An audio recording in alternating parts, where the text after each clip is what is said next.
Thank you for joining us. Israel's ambassador to the UN, Danon, will deliver a brief statement ahead of this morning's Security Council session. He will take questions afterwards. If you're called to ask a question, please remember to state your name and your news outlet. Thank you. Good morning. In case anyone has forgotten what life is like in Israel right now, allow me to remind you. Over the weekend, a Hezbollah drone attacked the northern city of Binyamina, injuring more than 60 people and killing 4 of our bravest heroes. Then on Tuesday, a terrorist opened fire on a crowd of civilians in Ashdod, center Israel, murdering a police officer and injuring 4 others. Thanks to the heroic actions of an armed civilian who was in the scene, an unimaginable massacre was prevented. While we confronted terrorists on the ground, Hezbollah launched 320 missiles and drones on Yom Kippur, the holiest day for the Jewish people, hitting a nursing home in Herzliya, a city near Tel Aviv. This vile act of terrorism will not go unanswered. Israel will continue to take all necessary steps to protect our citizens from threats, both inside and outside our borders. We will do whatever is necessary to dismantle Hezbollah's terrorist infrastructure and ensure that the displaced in the north can safely return to their homes. Meanwhile, we hear a lot of accusations about humanitarian efforts in Gaza, so I want to make it clear. Over 1 million tons of aid have been delivered via more than 50,000 trucks, including over 700,000 tons of food. The problem in Gaza is not lack of aid. The problem is Hamas, which hijacks the aid, stealing, storing, and selling it to feed their terror machine while civilians suffer.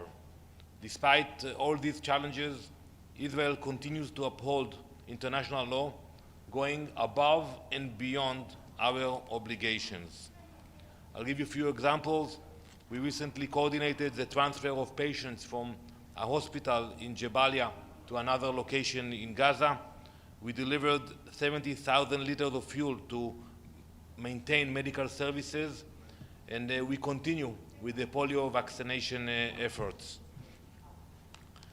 While we are determined to destroy Hamas, who committed the horrific massacre of October 7th, and to bring back all of our hostages, Israel remains committed to working with our international partners to ensure aid reaches those in need. Thank you very much. Ambassador, it's Pamela Falk from U.S. News and World Report. What is your take on the Biden administration's deadline of 30 days to increase aid to Gaza or risk U.S. aid? So we have ongoing dialogue with our colleagues in Washington. There are a lot of issues manageable. For example, as we speak, Pamela, you have hundreds of trucks inside Gaza waiting. So they passed already the checkpoints, Kerem Shalom or Erez, but they are not capable of being delivered because of corruption, Hamas, poor management, corruption. So we are working with them to find ways to support and to improve the humanitarian efforts. Thank you. Thank you. Ambassador Michelle Nichols from Reuters. The US said in the letter that was sent that the amount of aid entering Gaza in September was the lowest for any month this year. The UN says there's barely any food left to distribute in northern Gaza, and that in the first 2 weeks of October, 85% of their attempts to move aid from south to north were denied by Israel. WFP says no food aid has entered northern Gaza for 12 days. So is this your response to the US letter that Hamas is to blame and there's nothing more Israel can do? So first, as I said a minute ago, we are working with our partners to improve the situation, but you have objective obstacles on the ground. And the example I gave you right now, that as we speak, you have 500 trucks that pass the Israeli checkpoints, but the aid is not being delivered. It's being wasted, it's being waiting there, because you have problems of truck drivers, of people who don't want to drive. So the blame is not on Israel, the blame is on Hamas. And we have to acknowledge that. You know, there is no shortage of aid. When you look at the amount of aid that is being delivered into Gaza, the problem is with the logistics to make sure it goes to the people who need it and not to the hands of the Hamas. Where are most of those 500 trucks? Next to the checkpoints. Which checkpoint?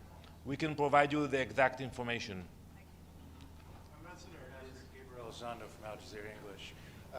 This morning, the UK Prime Minister, in a debate to Parliament, said his government is considering sanctioning your Finance Minister and your Minister of National Security. What's your response? Well, I don't know what is the reason for such a statement. You know, we'll have to look into that. You know, sometimes you have domestic politics involved in many of those cases. But I think one should look at the action of the Israeli government. And I stand behind the decision of the Israeli government. We act according to international law. We are in a war fighting 7 fronts. And I haven't seen statements like that coming from the UK about leadership in Tehran, leadership of Hezbollah, or other places. So I would recommend all those democracies first to look at what's happening in Tehran and Beirut before to coming and blaming us. Yes? Quick follow-up.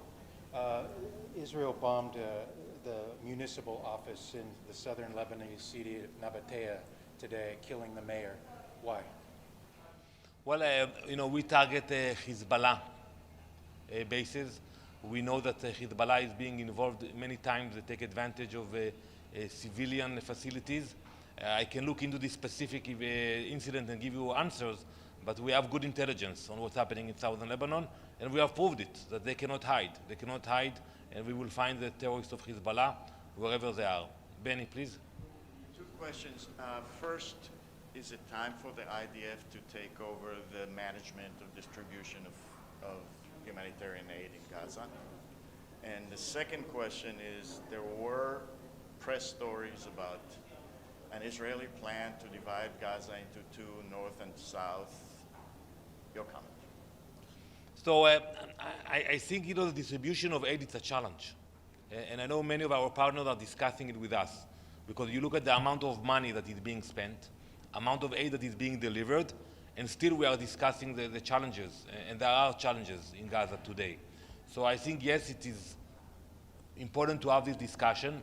I don't think we have the desire to be the one who actually handling distribution of aid inside Gaza. Our long-term goal is not to stay in Gaza. I think in the future we will stay in the area and we will make sure that security is being held properly, but we have no desire to be the one running the daily life in Gaza.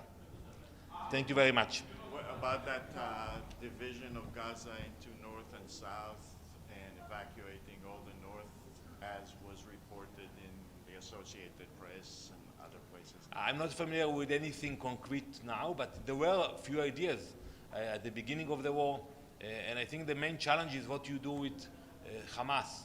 They are trying to stay in power, and in order to support the population, you have to remove Hamas. So I think that's the challenge we have to realize, that there will be no prosperity for the people in Gaza as long as Hamas is in charge of what's happening there.